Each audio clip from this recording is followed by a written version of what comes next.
오늘 장관께서 R&D 예산 관련해서 질적 성장을 위한 구조 개혁이다. 그러므로 이제 불가피하다 이런 말씀을 하셨어요.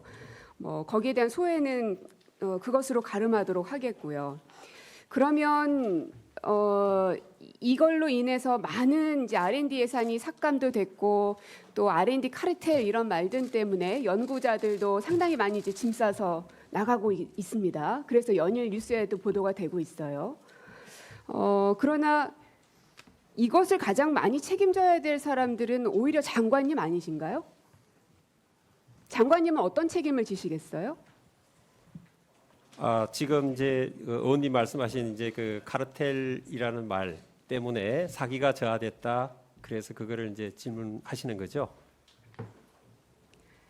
지금 이렇게 R&D 예산들이 쭉 삭감이 됐고 네네네. 지금까지 질적 성장을 제대로 못해서 구조 개혁을 불가피하게 해야 한다면서요. 네네. 장관님 임기 지금 며칠이나 하셨어요? 몇 달 하셨어요? 1년 1년도 넘으셨죠? 1년 몇 개월 됩니다. 그러면 예. 그 1년 동안에 구조 개혁 제대로 못 하신 거잖아요. 어떤 책임 지시겠냐고요?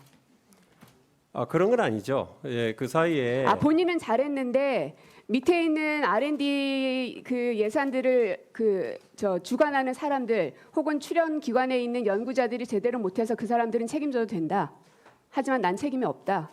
아닙니다. 그런 게 아니라 이제 이전에 우리 의원님들도 많은 그 R&D의 문제점을 지적하셨고 그 부분에 대해서 그래서 장관님은 어떤 책임을 지시겠냐고요? 그러니까 제가 취임을 해서 네. 예, 그 취임할 때도 우리 이제 그 청문회 할 때도요. 예, 우리 여야 의원님들 모두 그런 문제점을 얘기하셨어요. 예, 질적 문제 장관님 이 정도 잠깐만요. 되면 예. 이렇게 문제가 많이 있으니 대통령께서 지시하신 내용을 무슨 일이 있어서라도 200% 성과로 만들어내겠다. 내가 그거 못하면 짐 싸서 당장으로 나가겠다. 이 정도 얘기는 나오셔야 되는 거 아닙니까? 제가 지금 당장 장관 자리 나오시라고 했어요. 그 정도의 결기도 못 보이십니까? 지금 수많은 후배들이 다 떠나고 있는 거 아닙니까?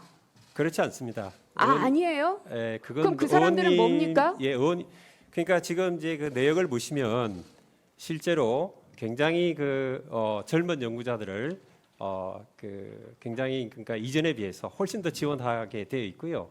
그 다음에 또 제가 특별히 그런 예를 들면은 젊은 연구자들이 더욱 역량을 키울 수 있도록 해외와 교류할 수 있는 거라든지 많이 프로그램에 담아놨습니다. 그 현재 연구기관을 떠나고 있는 연구자들은 그럼 뭡니까?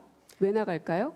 연구기관을 떠나는 사람도 있고 오는 사람도 있고 그게 꼭 그 지금의 이슈로 왔다 갔다 하는 것은 아니라고 저는 생각을 하고요. 떠나가는 사람들에 대해서는 별로 할 말은 없다. 그건 의원님 말씀이신 것 같은데요. 떠나가는 사람이 자기의 어떤 각자의 어떤 목표가 있고 각자의 어떤 그 생각에 있어서 움직이는 거를 그걸 제가 이렇게 얘기하기는 곤란한 부분이 있다고 생각합니다. 참 유감입니다.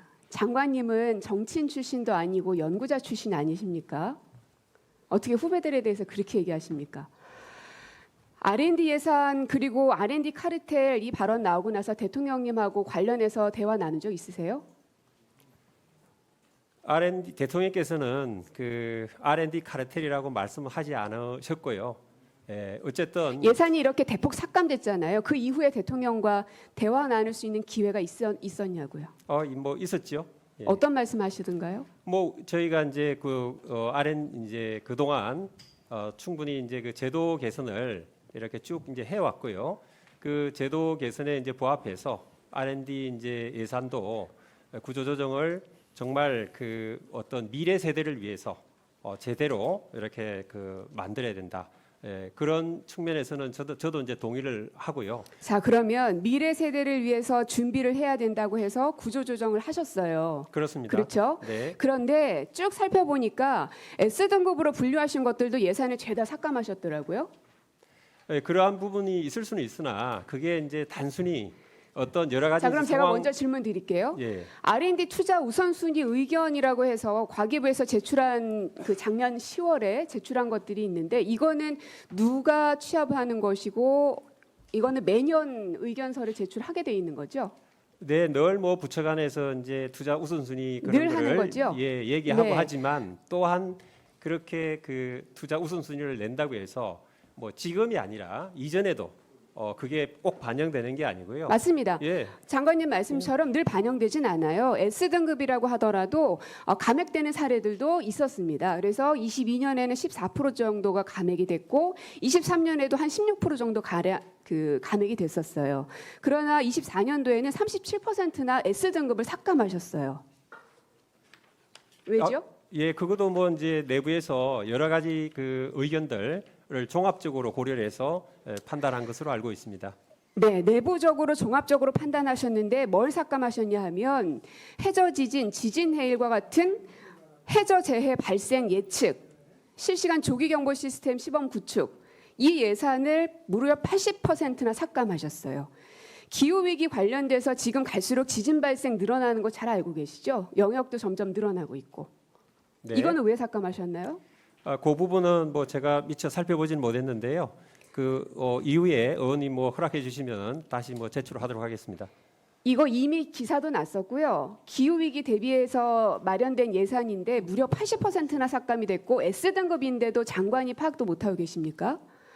뿐만 아니라 기후변화 예측 토대 마련하는 과제 지원 필요성 차원에서 해양 육상 대기 탄소순환 시스템 R&D 사업도 전년 대비 33% 삭감하셨어요. 이거 둘 다 S등급 사업입니다. 예, 또 말씀드릴게요. A등급은 또 말할 것도 없어요. 이것도 역시 기후위기와 관련된 것도 한 57% 삭감됐고요. 사회문제 해결, 즉 재난안전과 관련된 것도 47.9% 삭감됐습니다. 경호 대응, 또 미세먼지 저감 기술 이런 것도 한 70% 정도 삭감됐어요. 어떻게 설명하시겠습니까? 미세먼지 그런 부분도 정밀하게 이제 검토를 했고요. 실질적으로 그러면 시간이 별로 없으니까 효과가 없는 부분이 굉장히 있고요. 아까 이제 그 사회 그 재난 관련해서도 그 핵심적인 부분은 그 민생의 공공의 안전에 관계되는 부분들은 계속 그 유지를 하고 있습니다. 근데요. 다른 어떤 사업들에 대해서 삭감하고 구조조정하고 질적 성장을 위해서 하는 거 다 이해합니다. 그럴 수도 있다고 봐요. 때론 필요도 하겠죠. 그러나 국민 안전과 관련되고 기후 위기와 관련된 거는 어떻게든 지키셨어야 되는 거 아닙니까? 안전 부분에 대해서는 저도 안전 이제 검토를 부분이 다 했고요. 삭감됐어요. 그 이제 뭐 디지털 트윈이라든지 뭔가 이제 그 국민들에게 직접적으로 다가갈 수 있는 그런 지금 부분에 현재 대해서는 사업을 대한민국- 유지하고 있습니다. 대한민국의 예. 안전이 굉장히 위험 위기까지 왔다는 거 알고 계시죠?